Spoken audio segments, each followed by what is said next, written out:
Salam les filles, j'espère que la calme bien offrir à la radio, un nouveau sujet. On va parler sur de la fièvre pendant la grossesse. So keep watching, je vais vous expliquer pas mal de petites choses. Alors, chez une patiente enceinte, la fièvre se définit par une élévation de température supérieure ou égale à 38 degrés Celsius. Donc, il faut rechercher par l'interrogatoire et l'examen clinique une orientation étiologique et plausible afin d'évaluer le retentissement maternel et fœtal. Les examens complémentaires sont prescrits de façon à éliminer en particulier une listériose, puis adaptés en fonction de l'examen clinique, le protocole à suivre. Dans la majorité des cas, l'hospitalisation elle est nécessaire à la réalisation du bilan et de la prise en charge. Donc, elle n'est pas nécessaire en cas de grippe confirmée par PCR, réalisée en urgence et le résultat qu'on va obtenir 2 heures après. Donc, elle n'est pas nécessaire en l'absence de détresse respiratoire maternelle ou de MAP, donc menace d'accouchement prématuré, associée. Donc, la patiente est alors prise en charge en ambulatoire.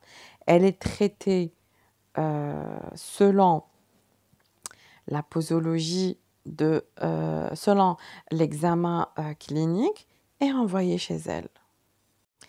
Alors, les examens biologiques à la recherche de l'étiologie, ils sont FNS, CRP, une hémoculture. On doit envoyer 3 flacons à la recherche de l'hystéria.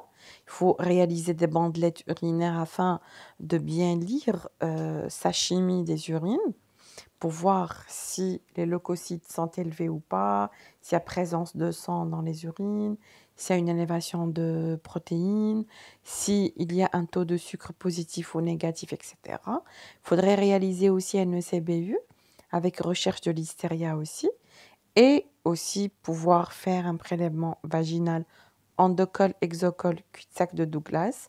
Et selon le contexte, un prélèvement nasopharyngé à la recherche de grippe et de Covid, sérologie, cytomégalovirus, XCMV, la varicelle, virus Epstein-Barr, toxoplasmose, recherche de rubéole, de VIH, de syphilis, d'hépatite virale, recherche d'herpès génital et aussi réaliser une radiographie du thorax. Donc, c'est pour rechercher quelque chose dans le foyer pulmonaire. Aussi, on va réaliser la recherche du BK par tubage, donc la recherche de tuberculose, chose qui n'est pas impossible. Il faudrait aussi faire des frottis, donc à la recherche d'endémies ou autres.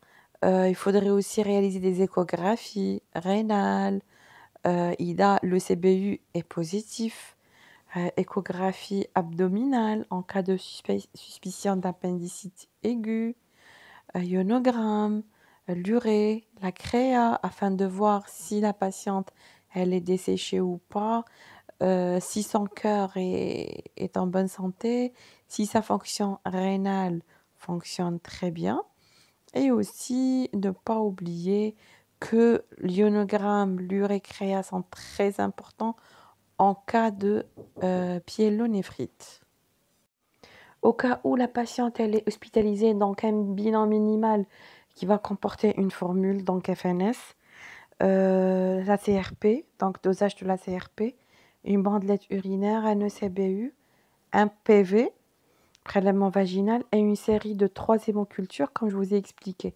Aérobie et anaérobie séparées d'au moins de 20 minutes, réalisées préférentiellement lors de pics fébriles ou frissons.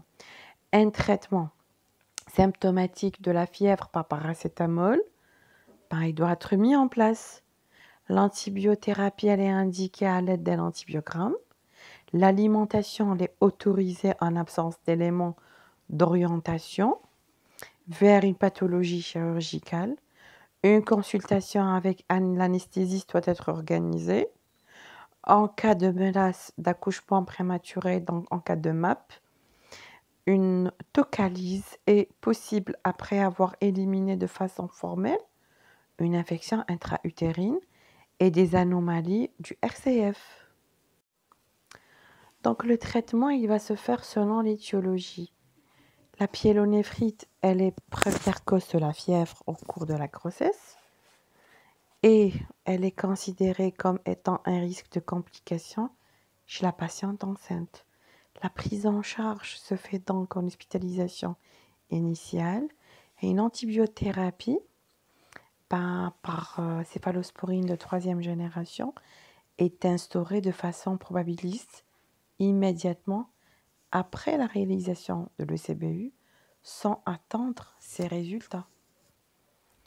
Et en plus, il faudrait faire une échographie rénale. Donc, elle doit être réalisée dans les 24 heures afin d'éliminer une pyélonéphrite obstructive et un abcès rénal.